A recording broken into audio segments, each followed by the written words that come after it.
Hey, this is Heidi Dawson. If you love all things health and wellness and style of any kind, hang out here with me each week. I'm obsessed with never-ending improvement, and it's all in an effort to help each one of us live a wildly successful lifestyle. Subscribe today so you don't miss a thing. Hi, guys. Welcome to episode 330 of the Wildly Successful Lifestyle Podcast. I hope this episode finds you happy and healthy and thriving. So one of the biggest things that I can tell you that's been super valuable over the years to my making progress, whether it's with my health or business, whatever, it's when I'm able to measure. And being able to know where you are and where you want to go. To be able to measure, though, you have to have information. And technology is super advanced. It's making it so much easier for us to access that information. I mean, at the tap of your phone, you can know so much about your body simply by wearing something on your wrist.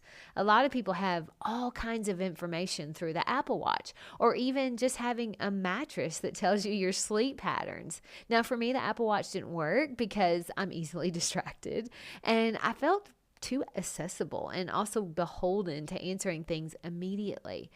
But I've been wearing the Whoop strap, and that's a different deal. It measures your sleep, your strain, and your recovery, and it even measures your stress level now. But it also tells you your heart rate variability, which happens to be very important to everything you do, especially recovery and sleep. And it tells you how much deep sleep and how much REM sleep you're getting and how much time you need to be in bed to get that amount of sleep that you need. And it also has you keep a journal of what you did that day. So it shows you the patterns of what happens. So you know what's affecting your sleep and your recovery. What's alcohol doing to it? What's eating late at night doing to it? What's getting lots of time and sunshine outside doing to it? There's so much valuable information, and I'm kind of obsessed with it. So many people talk about their sleep habits now because they have access to that information. I really do feel very personally empowered by having this kind of information at my fingertips because it lets me know the areas where I can improve, which I love to know. Now, total transparency for the Whoop strap, the information that I get from it has been so frustrating at times. My little sister Molly got one a little bit after I did, and we both agree it can make you a little crazy because it's real-time information. And she's like me, we want to be the healthiest, best version of ourselves, and nothing is better than measuring to be able to do that. But when it gives us information that we don't like, we're trying like crazy to figure out what the fix is, how we can make it better. And it gives you tons of really useful information. I've learned so much good information that I hadn't known about sleep.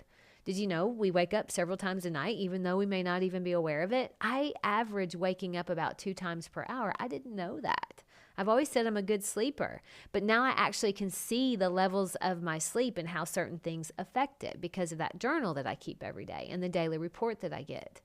What was really interesting for me is this. I have to be in bed for about 9 hours and 15 minutes to actually get a full 8 hours of sleep because of the amount of times I wake up. The other thing that was interesting was I would consistently every night be getting pretty much only light sleep. I never would go into deep sleep or REM, and that several nights in a row where I didn't get any deep or REM sleep at all, which I learned is where your body actually does its work. It does its healing, anything that needs to be fixed. Like when your eyes, it actually works on helping your eyes not look and feel so tired and your skin not look so blah.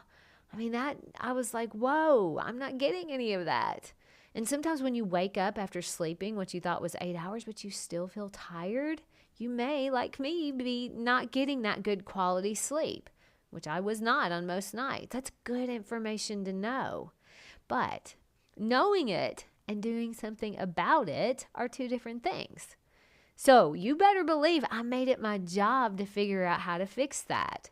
I was listening to a podcast, had Andrew Huberman on it. He's all the rave right now. But he was talking about how to get the best quality sleep, and he suggested supplements that would help you do that. One of them was Inositol, so I went to work researching it. I'll put that in the show notes. If you're interested, you can look it up. But I started taking 1 gram per night. And let me tell you something. Every single night since I've taken it, except for one night when we ate late and I had 2 glasses of wine, which no one gets good quality sleep after that. But every other night since then, I've had 2 to 4 hours of deep and REM sleep. Incredible to me. So that was information that I went and researched to try to make it better. And that was when I made a change. And that made a big change in my life because of that information and me doing something with it. The second thing that I've noticed with this Whoop strap, which you can tell I'm probably obsessed with it. I had several days recently in a row where it was telling me my recovery was in the red, meaning my body was saying something isn't right here, there's something wrong. And my heart rate variability was super low, which is not normal for me. So I started looking back at what I had done in my journal, and I realized that one of those days I had been in the sauna. I talked about this in my podcast before. For 40 minutes. It's way too long. And my water intake hasn't been what it normally is because we kind of changed our routine of the way we're drinking water. And so I was basically completely dehydrated for several days in a row.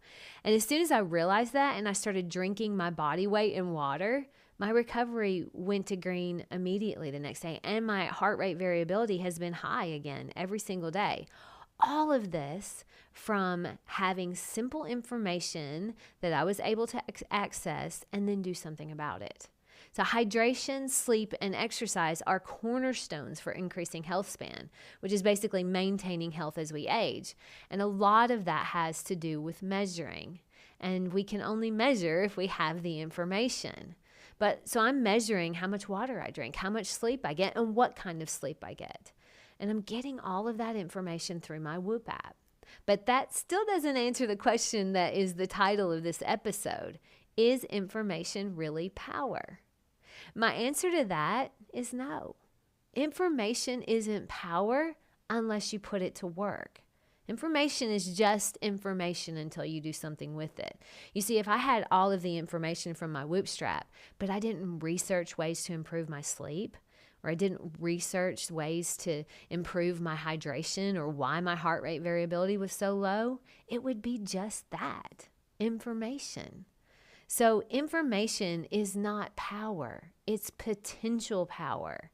What you do with it, that's what makes it powerful. Share this episode with 3 learners in your life. I love you guys. I'll talk to you in a few days. Don't forget to subscribe and share with your friends because we're just going to keep going bigger and better places together, and I love that about us. Talk to you in a few days.